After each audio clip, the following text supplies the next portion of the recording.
Salve você que entra neste canal, seja bem-vindo a este vídeo e hoje comentaremos uma pintura que remete a um episódio da literatura e da cultura clássica greco-romana.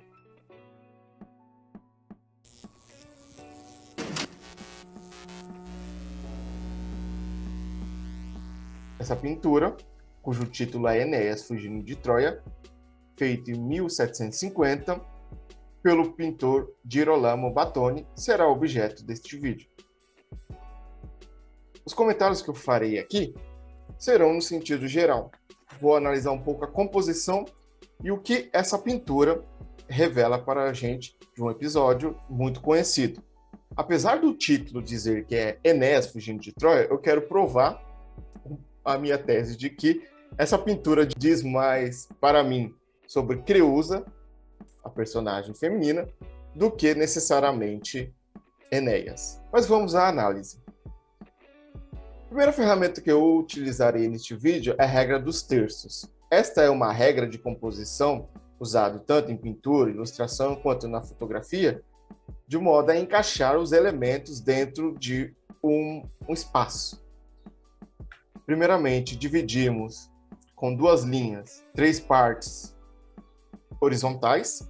Depois disso, dividimos com duas linhas verticais, mais três partes iguais, formando assim os terços. A intersecção das linhas verticais e horizontais tornam-se pontos quentes, onde objetos de maior importância ou elementos de maior importância estarão.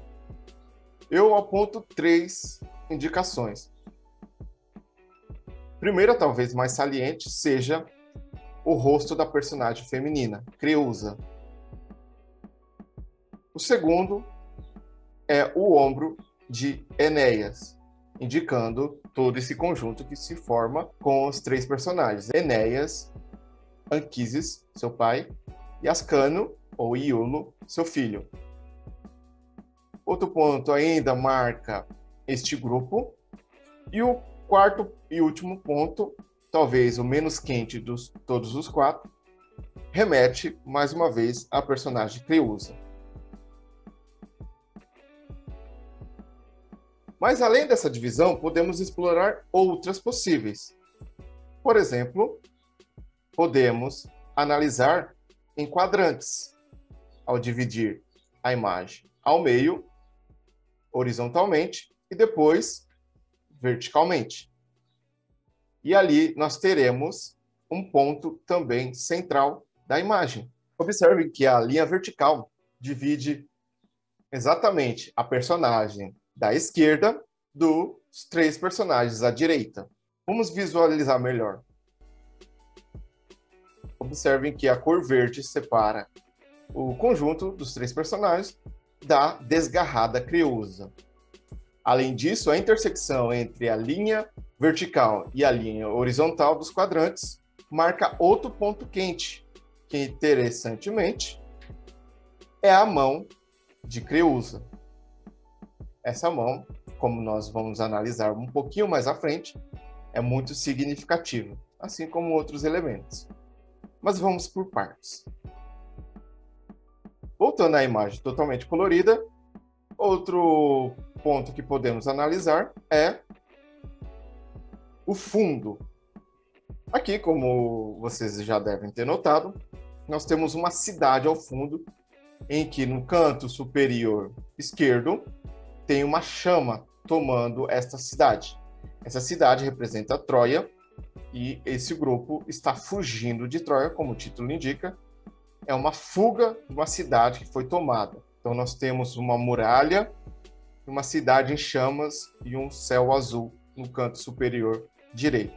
Então esse é o cenário em que os personagens estão inseridos. Eles estão do lado de fora dessa fortaleza troiana. E veremos cada um em separado. Mas antes disso, é importante notar que há um movimento com o sentido da esquerda para a direita. Esse sentido, pelo menos no Ocidente, é o mesmo sentido de leitura. Nós lemos da esquerda para a direita, de cima para baixo. Isso traz uma sensação do movimento de saída do quadro. Como eu já mencionei, nós temos um grupo evidente de 3 personagens e Creusa, a personagem feminina, separado deste grupo. Há um espaço entre ela e os demais, inclusive os personagens em grupo, como vocês podem notar aqui, estão colados fisicamente. Enéas está carregando sobre os ombros seu pai Anquises e Ascânio, seu filho, está agarrando sua vestimenta. Então, eles estão conectados de modo físico. Já Creusa está desgarrada deste grupo, mas sua mão se projeta no mesmo sentido da fuga. Ok. Então, vamos comentar rapidamente cada personagem. O primeiro é Enéas, o príncipe troiano que consegue fugir de Troia em chamas, né, incendiada pelos gregos, após os gregos conseguirem tomar a cidade altamente fortificada por meio do estratagema do cavalo de madeira, e Enéas fugirá, né, segundo conta o mito, para fundar Roma, a nova Troia. Sobre os seus ombros, nós temos Anquises, carregando os penates, as imagens dos deuses. Ao carregar o pai sobre os ombros, podemos entender, de certa forma, que Enéas está carregando consigo, além do respeito aos deuses, pois Anquises está com os penates nos braços também, carregando, ele demonstra também o respeito aos ancestrais. Então, Enéas está carregando o passado de Troia sobre os ombros. Uma figura interessante também é Ascânio, ou Iulo, que é o filho de Enéas, que, em contraste com o velho Anquises, representa aí o futuro de Troia, ou melhor, a nova Troia. E em sua mão nós podemos ver um objeto que é a chama. Uma interpretação possível é que, por meio dessa chama, Troia continuará viva e todo o seu legado, todo o legado de Enéas, continuará por meio de Ascânio. Então, este grupo representa a fuga efetuada com sucesso. Nós temos também Creusa, a esposa de Enéas. Ela terá um destino um pouquinho diferente do trio. E aqui cabe comentar um pouco mais sobre ela. Então, como eu já mencionei, ela está desgarrada do grupo e nós temos um movimento de fuga, se movimentando em direção para fora do quadro, porém seu olhar está totalmente no sentido oposto. E esse contraste entre o sentido da fuga e o sentido do olhar reforça o destaque, o desgarramento do grupo. Nós veremos, na leitura que eu proponho daqui a pouco, da Eneida, que esse quadro representa, de um modo extremamente interessante, como Creusa acaba se perdendo na fuga e, consequentemente, morrendo no processo. Então, para mim, essa imagem é bem mais simbólica em referência a Creusa do que ao Enéas, ao Anquises ou a Ascânio. Creusa é a personagem que, para mim, mais se destaca nesta pintura. Por esse motivo, eu acredito que ela é digna de nota. Eu gostaria, por fim, de comentar mais alguns elementos e focarei apenas nas cores. Por exemplo, nós podemos observar na vestimenta de Creusa a cor laranja e a vermelha, que remete ao fogo que está exatamente sobre a sua cabeça, ali no canto superior esquerdo. Nós podemos ver que também o pano azul remete ao céu, também o céu de Troia, que está ali, sendo tomado pelas chamas. Okay? Extrapolando um pouquinho, poderíamos dizer que a vestimenta de Creusa está refletindo o mesmo destino que a Troia ao fundo. E por outro lado, se analisarmos a outra parte, os tons verdes da roupa de Enéas, também do seu capacete, e um azul mais escuro, mais frio, no canto superior direito, remete ao salvamento, como nós podemos ver ali também na vegetação mais verde, em comparação ao que encontramos na outra parte em que Creusa está localizada na imagem. Tendo dito isso, acredito que os apontamentos aqui feitos são suficientes para entender como o pintor conseguiu criar uma narrativa por meio de sua pintura, reforçando o ditado de que uma imagem vale mais que 1000 palavras.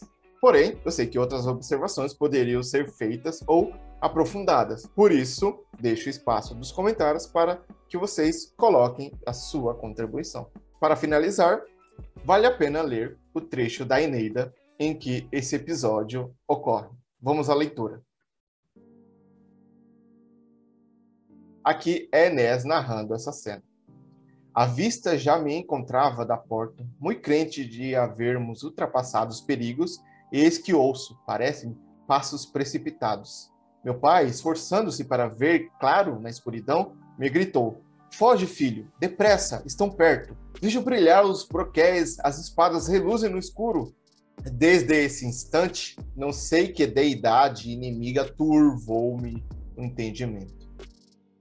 Passando os caminhos sabidos sem vê-los, e por vielas esconsas tomando, a matroca sentindo, mísero, minha mulher extraviou-se, Creusa querida.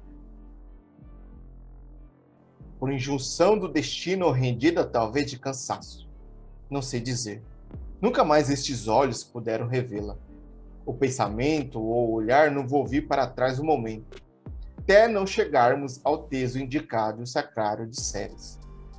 Ali reunidos, por fim, somente ela entre todos faltava aos companheiros de fuga, ao marido, ao filhinho querido. Fora de mim, a que Deus não culpei, a quem mais entre os homens, calamidade maior onde ouvira nas ruínas de Troia?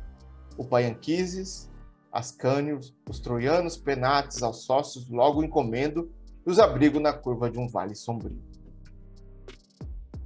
E, a fulgurante armadura vestindo, retorno à cidade, disposto aos riscos de novo enfrentar, percorrer toda a Troia e sobre a minha cabeça chamar novamente os perigos.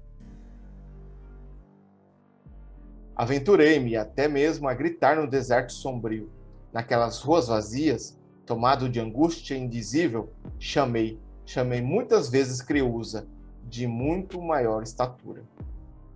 Tolhe-me o susto, os cabelos se eriçam, a voz se me embarga. Ela afinal me falou, procurando alentar-me com isso. Por que te entregas, esposo querido, a essa dor excessiva? Tudo o que agora acontece se passa de acordo com os planos das divindades. Levar não podias de Troia a Creusa por companheira. Isso impede o Senhor poderoso do Olimpo. Longos exílios te estão reservados, o mar infinito. A terra espérea, porém, chegarás, onde o Tibre da Lídia corre sinuoso em campinas povoadas por fortes guerreiros. Ali te aguardam sucessos felizes, um reino e uma esposa de régia estirpe. Consola-te, pois, de perderes Creusa. Não entrarei nas soberbas moradas dos Dólopes feros, na dos Mirmídones, nem servirei as matronas argivas, pois, natural da Dardânia, sonora de Vênus Augusta, a grande mãe das deidades do Olimpo, aqui mesmo me guarda. É tempo. Adeus. O filhinho comum guarda-o bem no imo peito. Tendo assim dito, deixou-me choroso, querendo dizer-lhe quanto no peito abrigava. Nas auras sumiu de repente. 3 vezes quis apertá-lo no peito, cingi-la nos braços. 3 vezes me escapou dentre os dedos, no instante que a tinha bem presa, tal como a brisa sutil ou a imagem vazia dos sonhos.